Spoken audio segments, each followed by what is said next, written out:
Kraken Home Ice is sponsored by Primera Blue Cross, always in your corner. The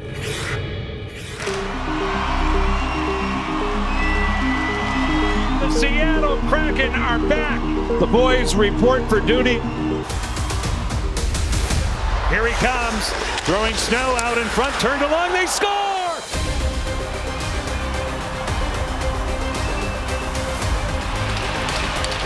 Couple of right haymakers from Hayden.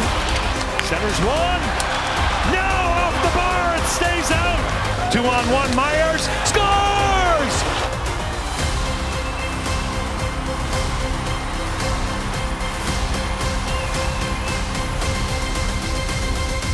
All alone is right there. He scores! That's Kraken hockey, baby!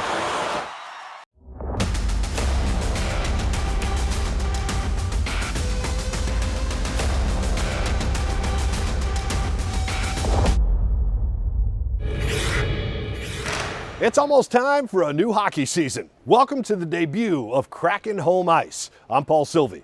As the Kraken get set to take on the St. Louis Blues in their season opener, we at King 5, the official partners of the Kraken, have you completely covered as we get to know the new coaching staff and a revamped team. The Kraken missed the playoffs last season, but this time around they have their sights squarely set on a return to the postseason. The Kraken wrapped up the preseason at home with a 6-2 win over the Oilers. One of the biggest takeaways of the preseason, the development of center Shane Wright. The Kraken drafted him 4th overall in the 2022 draft, and since then, Wright has been working to earn his spot in the NHL. Head coach Dan Bylsma says, with maturity and growth, he's excited to see the player Wright is going to be this season. The preseason was also the first chance for Kraken fans to see center Chandler Stevenson and defenseman Brandon Montour in action. Montour, a prized free agent signing from Stanley Cup champion Florida, is cementing his place on defense and quickly becoming a fan favorite. The Kraken have also yet to name a team captain.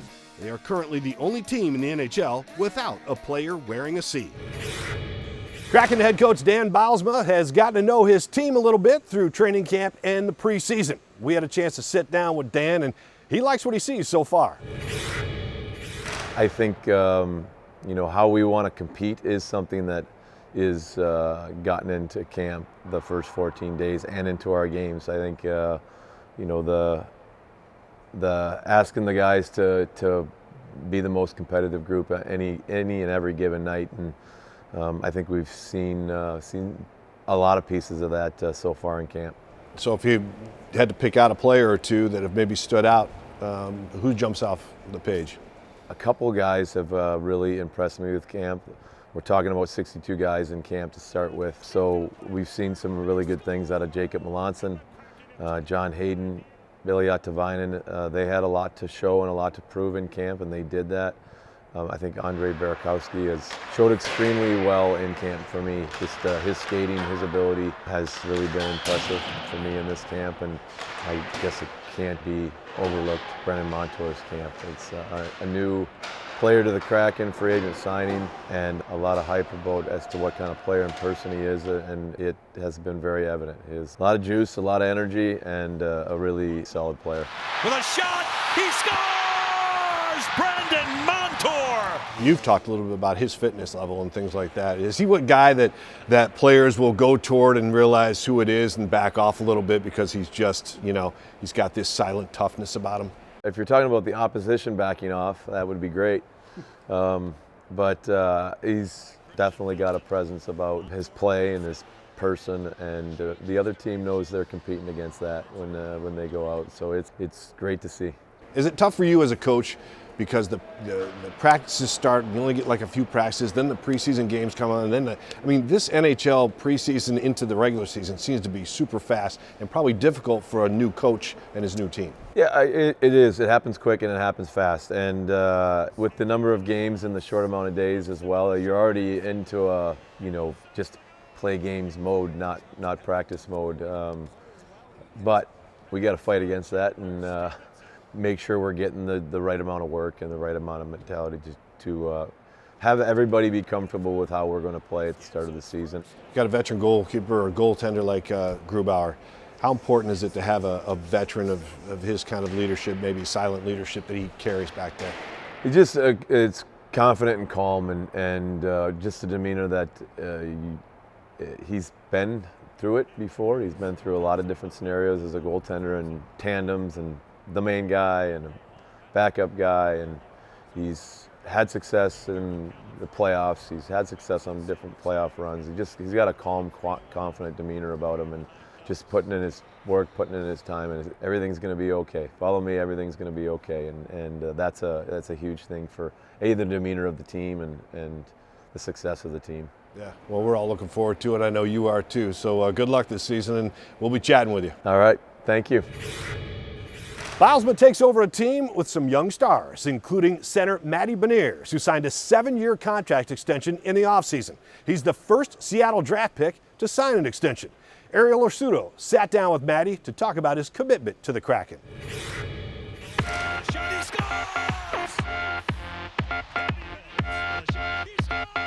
Matty Beniers, partial 2-on-1, a shot, he scores! Hey, hey, what do you say? You know, just excited to get going. Seems like, you know, we got a lot of good energy here at camp right now. Obviously new coach, new guys, so just, you know, getting the pieces together and then, you know, getting better moving forward.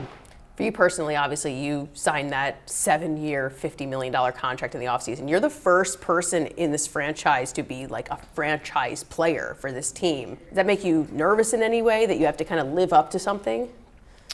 Yeah, I mean, I think, you know, when you obviously get a contract like that, you have, you know, expectations on yourself and from the team and from, you know, the outside, the fans, people like that. So, you know, there's definitely expectations that, you know, you want to fulfill and, you know, hopefully do better than them. But, you know, you try not to think about it. You just try to play hockey and play your game and, you know, hope that all comes together.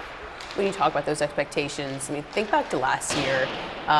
What do you think about when you think about your play last year?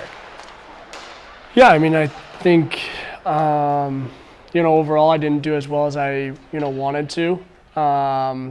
You know, whether it's different things, you know, not being able to put the puck in the net, you know, execution things, I think, you know, just wasn't really working for me as well as I had hoped. I think, you know, the good thing is I'd say my expectation for my play are higher than, you know, everyone else around me. Does having a guy like Chandler Stevenson sign here, does that inspire you? Do you pull anything from him? Yeah, I love when we get new guys, it's always like, what can I learn from this guy? What can I take from him? You know, we played against him a lot. I was lined up against him a lot, especially in the dot. You know, he beat me a bunch. So, you know, learning some, you know, better face-offs, you know, techniques from him. Just watching the way he plays, you know, that's kind of how I've always been, and, you know, I like that stuff. I know that your mom was on Broadway. Do you have any artistic side to you as well? Yeah, a little bit. We were all, like, forced, kind of. Not actually forced, but, like, we all had to play an instrument when we were younger, so we all started with piano. And then I went to violin for a little bit, then clarinet for a little bit, and then I played the saxophone until junior high school. And then I kind of stopped. But we were all doing instruments, and then we did a little bit of like acting and singing. She had like summer camps, and she'd force us to do those because she didn't have enough guys. So usually me and my brother would have to do them. If I handed you anything right now, could you still play anything? A little bit on the saxophone, a little bit on the piano, nothing else. Music man, Matty Beniers. Really appreciate it. Thank you so much.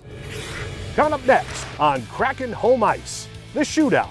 We sit down with some of the players to find out about some of their favorite things. And we'll be joined by Kraken analysts JT Brown and Allison Lukin on their expectations going into a new season. Stay with us.